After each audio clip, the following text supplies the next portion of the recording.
السلام علیکم ورحمۃ اللہ وبرکاتہ۔ اللہ سے دعا کرتے ہیں کہ آپ لوگ خیریت سے ہوں گے۔ غوث پاک سے متعلق چند حقائق اور رپلائی ٹو بریلوی علماء آن غوث اعظم کون۔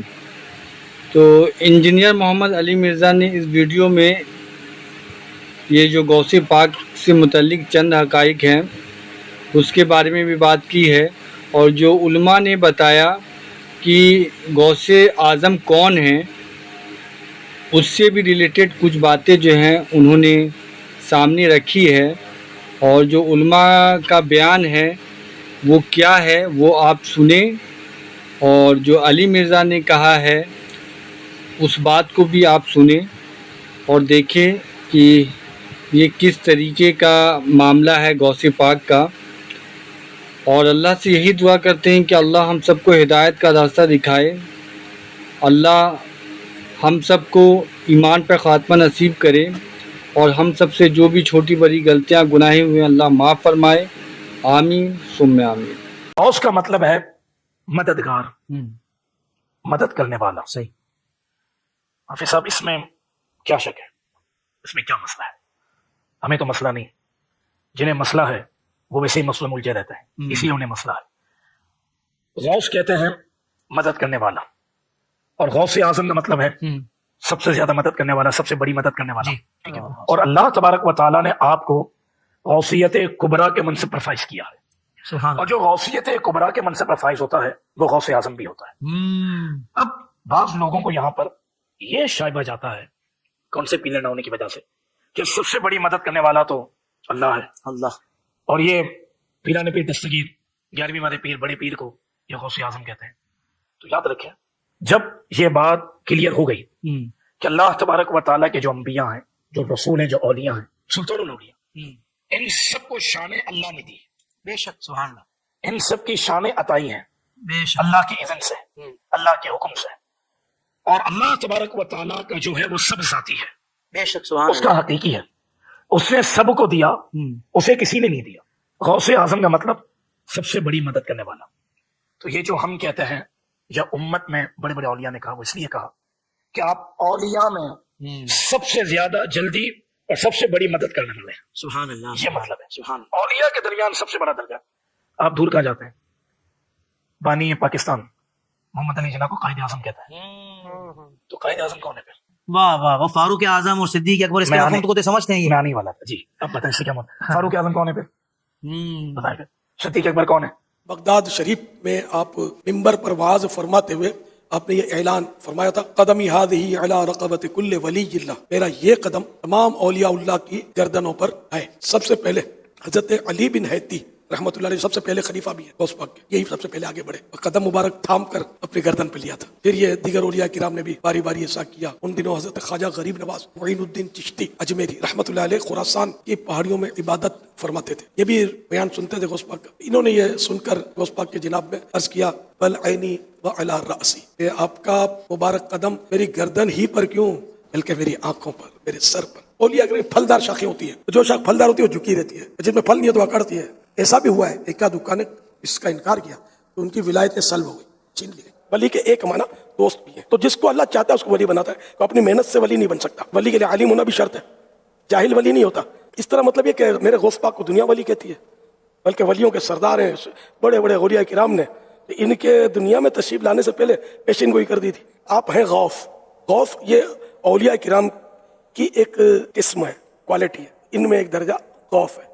تو آپ جو ہے نا یہ غوث اکبر کے مقام پر فائز ہیں، قطب اکبر، غوث اکبر، غوث اعظم، تو غوث بھی ہیں، غوث اعظم ہے۔ تو ہے وہ غوث کہ ہر غوث ہے شہدا تیرا۔ بہت سارے جو غوث ہیں ان سب کے بھی آپ غوث ہیں۔ غوث الاغواث بھی آپ کا ایک لقب ہے، غوثوں کے بھی غوث۔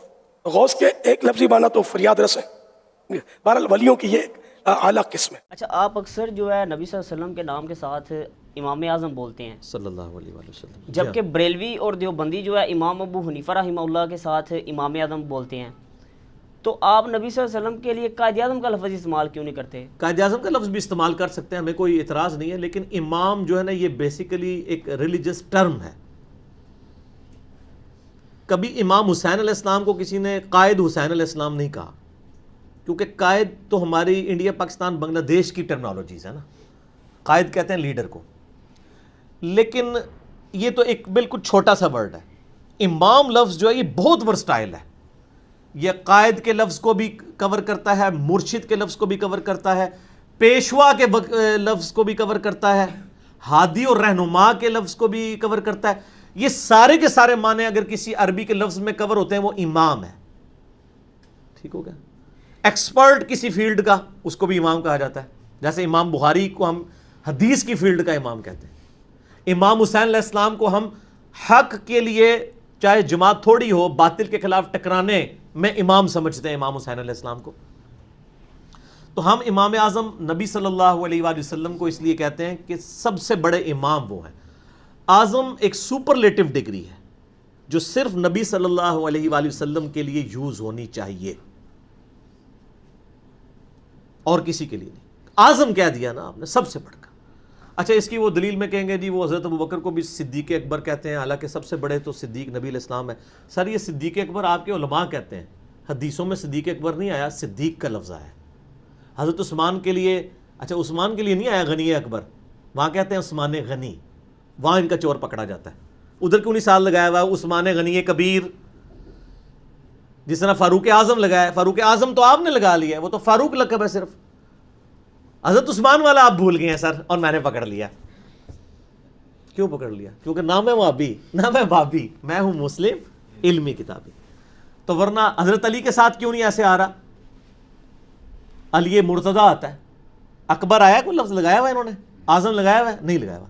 امام حنیفہ رحمہ اللہ سے ہمیں کوئی چڑ نہیں، نعوذ باللہ، ان کے مقابلے پہ نہیں ہم کر رہے. امام حنیفہ کا کیا مقابلہ ہے نبی علیہ السلام کے ساتھ؟ ان کا تو اپنے دور میں کئی اماموں کے ساتھ مقابلہ نہیں ہے، تو ان سے بڑے امام ان کے دور کے اندر موجود ہیں. امام جعفر الصادق رحمہ اللہ تعالی المتوفی 148 ہجری، جو اہل بیت میں سے ہیں، اہل سنت اہل تشیع دونوں کے ہاں امام مانے جاتے ہیں، وہ امام حنیفہ کے استاد ہیں. پھر امام ابو حنیفہ کے ایک دوسرے استاد ہیں امام زید بن علی بن حسین. امام زین العابدین جو تھے نا، علی بن حسین المتوفی 95 ہجری، ان کے دو بیٹے تھے، محمد باقر اور دوسرے زید ابن علی. ٹھیک ہے، تو وہ زید ابن علی جو ہیں 124 ہجری میں فوت ہوئے ہیں، وہ امام حنیفہ کے استاد ہیں، اہل بیت میں سے. تو وہ خود امام اعظم ہیں اگر امام اعظم ان کے دور کے اعتبار سے دیکھا جائے. تو اس لیے ہم کہتے ہیں کہ یہ اماموں کو آپ اماموں تک رکھیں، اعظم کا لفظ صرف نبی صلی اللہ علیہ وآلہ وسلم کے ساتھ منسوب کریں، جو امام الانبیاء بھی ہیں. صحیح مسلم میں حدیث ہے کہ شب معراج نبی صلی اللہ علیہ وآلہ وسلم فرماتے ہیں اللہ تعالیٰ نے نبیوں کو بیت المقدس میں جمع کیا، اور اب میں انتظار میں تھا کہ امامت کون کرے گا، تو مجھے جبرائیل علیہ السلام نے کہا آپ آگے ہوں، آپ ان کی امامت کروائیں گے. اسی لیے ہم نبی صلی اللہ علیہ وآلہ وسلم کو امام الانبیاء کہتے ہیں. علم کی بنیاد پہ حضرت آدم علیہ السلام کی فضیلت فرشتوں پہ ہے، اور ہمارے نبی علیہ السلام کی فضیلت باقی انبیاء پر ہے. امام وہ آپ کا محلے مسجد کا امام نہیں ہوتا کہ عالم پیچھے کھڑا ہوتا ہے اور ایک جاہل اور راہل آنے والا ایک چھڑا مولوی انہوں اگے کر کے امامت. یہ سمجھتے ساڑھے محلے دے مولوی نے جنہوں مرضی امامت کھڑا کر دو. آپ کو پتہ ہے خلفائے راشدین اپنے زمانے میں خود امامت کرواتے تھے مسجد نبوی میں. وہ دنیا کا بھی امام ہوتا تھا، دین کا بھی امام ہوتا تھا. یہاں تو امام ان کے تنخواہ دار ہوتے ہیں. کئی بار علماء پیچھے کھڑے ہوتے ہیں اور عام چھڑے مولوی آگے امامت کروا رہے ہوتے ہیں، جن کو بس 2-4 صورتیں یاد ہوتی ہیں، وہ بھی صحیح نہیں، وہ امامت کے اہل نہیں ہوتے. ان کی موجودگی میں ان کو امامت کروانی چاہیے جو علماء ہیں. تو امام الانبیاء کا لقب آپ صلی اللہ علیہ وآلہ وسلم کے لیے ہے. امام اعظم بھی ہیں، امام کائنات بھی ہیں. آپ نہ چڑھا کریں، اور نبی علیہ السلام کی جب بات ہو رہی ہو نا تو آپ فوراً اپنے بزرگوں کی فکر میں نہ لگ جایا کریں. نبی علیہ السلام کی مبارک ذات اتنی یعنی بڑی ذات ہے کہ ان کے مقابلے پہ کسی کو لانا، یہ تو میں کہتا ہوں آپ جب یہ سوال کرنا ہی آپ کا توہین ہے. ضرورت ہی نہیں آپ کو. آپ کے پیٹ میں کیوں پیڑ ہوتی ہے؟ یا تو ہونا کہ آپ کا امام لادا ہو، میرا امام لادا ہو. تو ہمارے امام نبی علیہ السلام ہی ہے. ما ضل صاحبکم وما غوا. اسی لیے قرآن حدیث پڑھنے سے روکا جاتا ہے کہ قرآن میں جس امام کا ذکر ہے نا وہ نبی صلی اللہ علیہ وآلہ وسلم ہے، یا ان کے پیٹرن پہ چلنے والے. اطیعوا اللہ واطیعوا الرسول واولی الامر منکم فان تنازعتم فی شیء فردوه الی اللہ والرسول. اگر آپ اپنے بڑے بزرگوں سے بھی آپ کا اختلاف ہو جائے، اپنے حکمرانوں سے بھی اور بڑے علماء سے بھی، تو پلٹاؤ اپنے فیصلے کو اللہ اور اس کے رسول یعنی کتاب و سنت کی طرف۔ اچھا غوث اعظم کا مطلب بھی بتا دیں اور یہ بھی بتا دیں آخر ہے کون؟ غوث اعظم تو اللہ تعالیٰ کی ذات ہے جی، اس میں کوئی شک نہیں ہے۔ غوث کہتے ہیں مددگار کو، بڑا مددگار، سب سے بڑا مددگار کون ہے؟ اللہ۔ ہاں، انڈیا پاکستان بنگلہ دیش میں شیخ عبد القادر جیلانی کی طرف ہمارے دیوبند اور بریلوی علماء نے ان کو منسوب کیا ہوا ہے، ان کو غوث اعظم کہتے ہیں۔ اشرف علی تھانوی صاحب بھی غوث اعظم لکھتے ہیں، اور اس طریقے سے حمزہ بریلوی صاحب بھی ان کو غوث اعظم لکھتے ہیں۔ غوث اعظم اللہ ہی ہے، یہ تو غوث ہے ہی نہیں ہے، تو اعظم کیا ہے؟ ان کا نام تھا شیخ عبد القادر جیلانی، وہ گیلانی بھی بولتے ہیں، وہ گاف جیم بن گئی ہوئی ہے، تو شیخ عبد القادر جیلانی کی طرف یہ منسوب کیا۔ المتوفا 561 ہجری، ایک عالم دین گزرے ہیں 6ٹھی صدی ہجری کے اندر، 561 ہجری میں فوت ہوئے۔ ان کے اوپر میرا ایک کلپ بھی ہے، شیخ عبد القادر جیلانی رحمۃ اللہ علیہ 11، بلکہ اس کا نام ہے 11ویں والے پیر کی نماز کا طریقہ، اسے صرف 11ویں کھانے کے لیے ہے۔ تو وہ غوث اعظم ان کو ویسے کہتے ہیں، انہوں نے کہیں نہیں کہا، نہ ان کو کسی نے کہا ہے، یہ لوگوں نے ان کی طرف منسوب کیا، یہ لقب غلط ہے، یہ لفظ استعمال نہیں کرنا چاہیے۔ یہ ساری ٹرمنالوجیز جو اعظم اور ان بڑی بڑی جو ہیں، یہ یعنی اگر تکوینی امور سے تعلق رکھتی ہیں تو وہ اللہ کی طرف منسوب ہوں گی، اگر وہ دین کے امامت کے پوائنٹ آف ویو سے ہیں تو وہ نبی علیہ السلام کی طرف منسوب ہوں گی، اور کسی کی طرف نہ منسوب کریں۔ ان لوگوں نے کبھی حضرت علی علیہ السلام کو تو غوث اعظم نہیں کہا، کبھی بھی نہیں کہیں گے، کیونکہ انہوں نے ٹرم بنائی ہے۔ اور پھر آپ دیکھیں انہوں نے یہ مشہور کیا ہوا ہے کہ چوں محمد درمیان انبیاء، غوث اعظم اسی طرح غوث اعظم درمیان اولیاء۔ وہ کہتے ہیں جس طرح نبی صلی اللہ علیہ وآلہ وسلم کا مرتبہ نبیوں میں ہے نا، اسی طریقے سے شیخ عبد القادر جیلانی کا مرتبہ اولیاء میں ہے۔ کتنا بڑا جھوٹ ہے! صحابہ کرام کیا نبی ہیں؟ تو اولیاء کی کیٹیگری میں آتے ہیں۔ صحابی تو ان کا ایک ٹائٹل ہے نا، وہ علیحدہ چیز ہے۔ ٹرم جو قرآن و سنت میں آئی ہے وہ تو یا نبی آئی ہے، اور غیر نبی جو نیک ہوتا ہے ولی، اسی میں آگے آپ شہید صدیق، وہ تو مرتبے ہیں۔ ٹرمز دو ہی ہیں نیک بندوں کی، نبی اور غیر نبی۔ غیر نبی کو آپ ولی کہتے ہیں جو نیک ہو۔ قرآن میں بھی ہے نا کہ کچھ اولیاء اللہ ہوتے ہیں، کچھ اولیاء طاغوت ہوتے ہیں، شیطان کے اولیاء ہوتے ہیں، کچھ اللہ کے اولیاء۔ امام حمزہ بریلوی صاحب سے احکام شریعت میں یہ سوال ہوا کہ اولیاء اللہ کے سردار کون ہے، تو انہوں نے کہا حضرت ابوبکر صدیق رضی اللہ تعالیٰ عنہ۔ انہوں نے شیخ عبد القادر جیلانی کا نام نہیں لیا۔ یہ حمزہ بریلوی صاحب کی میں بات کر رہا ہوں۔ تو سر یہ جعلی شعر اپنی مسجدوں سے ہٹائیں، ٹھیک ہے، یہ کام چھوڑ دیں۔ آپ لوگ اگر خلفائے راشدین تک رہتے نا تو آپ کو ہدایت بھی مل جاتی۔ علیکم بسنتی وسنت الخلفاء الراشدین المہدیین، ابو داؤد ترمذی نسائی ابن ماجہ، تم پر میری سنت اور میرے خلفائے راشدین کی سنت لازم ہے۔ تو یہ تو پھر اپنے لوگوں کے ساتھ منسوخ کیا۔ بزرگوں کو ہمیں کوئی دشمنی نہیں ہے۔ آج اگر ہم حضرت عیسیٰ علیہ السلام کے بارے میں جو لوگ غلط عقیدے ہیں بیان کرتے ہیں، اور ہم کہتے ہیں حضرت عیسیٰ اللہ کے بیٹے نہیں ہیں، وہ اللہ کے بندے ہیں، قرآن میں تو یہاں تک ہے وہ روٹی کھانے کے محتاج تھے، سورہ مائدہ آیت نمبر 75 میں، تو یہ حضرت عیسیٰ کی توہین نہیں ہو رہی ہوتی، یہ بتایا جا رہا ہوتا ہے ان کو خدا نہ مانے۔ آپ کے بزرگوں کی ہم کوئی توہین نہیں کرتے، وہ ہمارے بھی بزرگ ہیں، ہم یہ کہتے ہیں کہ ان کو نبی نہ مانیں، ان کو صحابہ کے مرتبے پہ نہ لے جائیں، ان کو جدھر ہے نا ادھر ہی رہنے دیں، اس سے نیچے بھی نہ کریں، اس سے اوپر بھی نہ کریں۔ آپ کے دل کی خواہشات کا تو ہم کچھ نہیں کر سکتے۔ تو علم کی یہ دنیا ہے، تو علم کے میدان میں جذبات کی کوئی حیثیت نہیں۔ سر یہ بزرگوں نے کیا کیا ہے؟ نگاہیں مارتے رہے ہیں، وہ بھی کچھ نہیں کیا نگاہیں مار کے بھی، ٹھیک ہے نا، مار کے کام خراب کر دیا۔ پتہ نہیں مارتے نہیں۔ وہ میں ابھی وہ ایک دعوت اسلامی والوں نے کتاب چھاپی ہے کرامات غوث اعظم شیخ عبد القادر جیلانی، اس میں لکھا ہے کہ ایک مرید تھا، تو وہ اس نے نا ان کی وہ جو لوٹا تھا نا اس کی ٹوٹی قبلہ رخ نہیں رکھی ہوئی تھی، تو کو کتنے پہنچ دے جائے تو وضو کروا کے اس نے لوٹا ایسے ہی رکھ دیتا، بیچارے کو مطلب غلطی ہوگی، انہیں جناب ایک نگاہ ماری تو مرید جلال کتاب نہ لاتے ہوئے جاں بحق ہو گیا۔ یہ لکھا ہوا ہے۔ اچھا، اور یہ اسی سے لیا نا، اور یہ کتاب ہے بہجت الاسرار۔ بہجت الاسرار جو ہے نا ایک سائیکلوپیڈیا شیخ عبد القادر جیلانی کی کرامات کا، اسی سے یہ نقل کیا ہوا ہے۔ اچھا کہتے ہیں جناب پھر انہوں نے ایک نگاہ لوٹے کی طرف ماری، اس کی ٹوٹی سی، میں کہ یار وہ پہلی لوٹے تھے مار دیندے، مسئلہ ہی حل ہوتا، بندہ بچ جاتا۔ جھوٹ ہے، یعنی یہ ہم مذاق شیخ عبد القادر جیلانی کا نہیں اڑا رہے، ان کی طرف جھوٹ منسوب ہے. جھوٹ منسوب بالکل اسی طرح ان کی طرف انہوں نے جھوٹ منسوب کیا کہ انہوں نے کہا ہے میں مشرق میں ہوں، یہ بہجت الاسرار میں لکھا ہے، میں مشرق میں ہوں اور میرا مرید مغرب میں ہو، اس کا ستر کھل جائے تو میں اس کا ستر ڈھانپ دوں گا. تو میں نے اس پہ ان کو کہا تھا کہ یار اگر آپ اتنے کانفیڈنٹ ہیں، ٹھیک ہے جی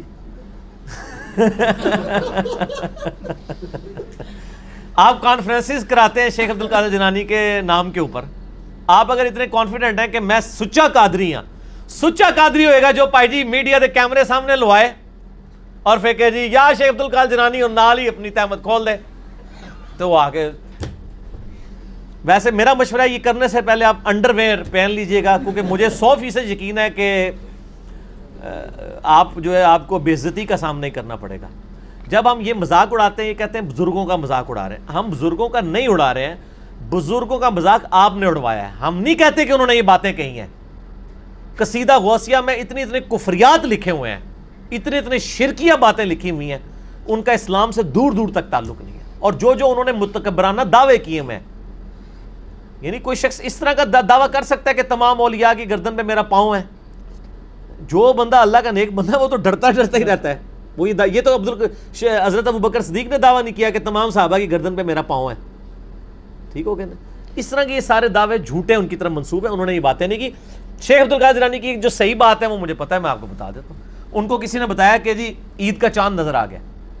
انہوں نے کہا کہ عبد القادر کی عید کا دن تو وہ ہوگا جس دن وہ اپنا ایمان بچا کے قبر میں اتر جائے. یہ بات ایک شریف النفس آدمی کر سکتا ہے. جو شخص یہ بات کر رہا ہے وہ یہ کیسے کہہ سکتا ہے کہ میں اس وقت تک جنت میں نہیں جاؤں گا جب تک سارے مرید نہ ساتھ لے جاؤں؟ جھوٹ بول رہے ہیں نا یہ. تو ہم نہیں مانتے کہ انہوں نے یہ باتیں کی ہیں.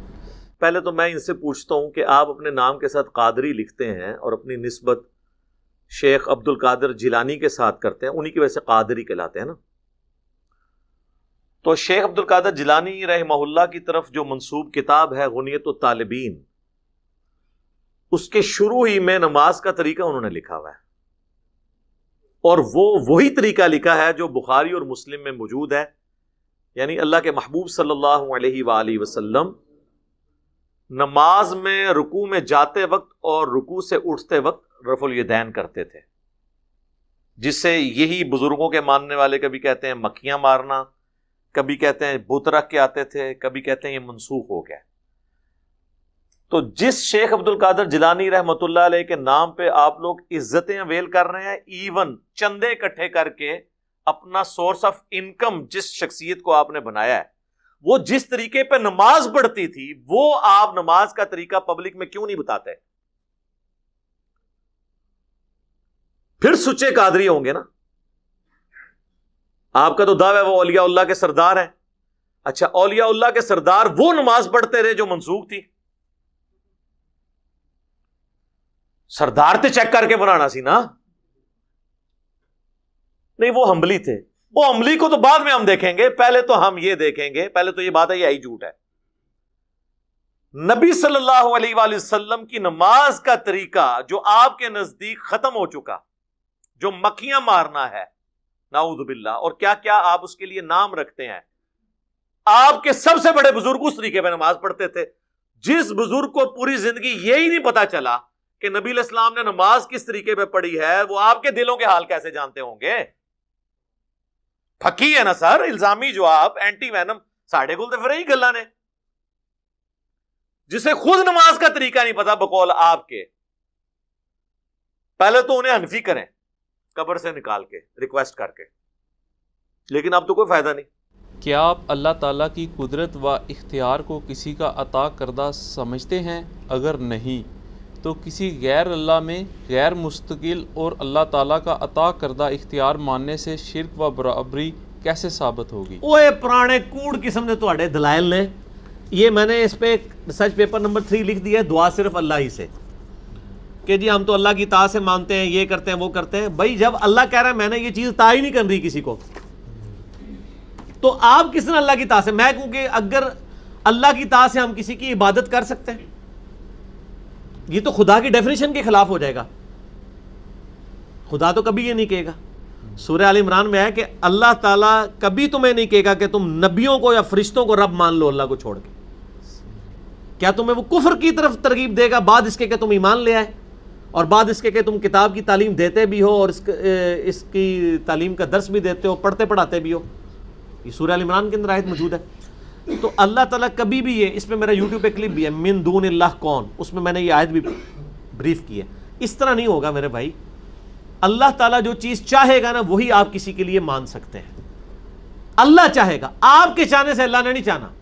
آپ کہیں جی اللہ چاہے تو فرعون کو جنت میں اور موسیٰ کو دوزخ میں پھینک سکتے ہیں, ہم کہتے ہیں آپ کیسے یہ فیصلہ کر سکتے ہیں؟ اللہ تو کہتا ہے لا تبدیل لکلمات اللہ. فرعون ہی دوزخ میں جائے گا, موسیٰ جائیں گے جنت میں, کیونکہ اگر موسیٰ علیہ السلام کو جنت میں نہیں جائے تو اللہ کے کلمات بدل جائیں گے, اور جو کلمات بدل دے وہ اللہ ہی نہیں ہے. تو اللہ وہ ہے کہ اس نے مشکل کشائی اور حاجت روائی کے لیے دعا کے لیے کہا صرف مجھے پکارو. وہ اپنی یہ والا معاملہ کسی کو عطا بھی نہیں کرے گا. ظاہری اسباب لادہ معاملہ ہے, نبی سامنے موجود ہوں, آپ ان سے جا کے ضرور ریکویسٹ کریں, اس کے اوپر تو کوئی نہیں ہے. غائب میں نہیں مدد کے لیے پکار سکتے. ایاک نعبد و ایاک نستعین. دعا صرف اللہ ہی سے. میرا ریسرچ پیپر نمبر 3 ہے اور مسئلہ نمبر 3 ہے ahlsunnatpak.com پہ. دعا صرف اللہ ہی سے, وہ آپ دیکھ لیں. میں نے سارے ان کے, اور ایک میرا یوٹیوب پہ کلپ ہے مفتی اکمل صاحب کے شیطانی دھوکے کا جواب, کہ جی امی سے روٹی مانگیں گے شرک ہو جائے گا. یہ پرانے بہانے سن بھائی, انجینئر صاحب تو پہلے انہوں نے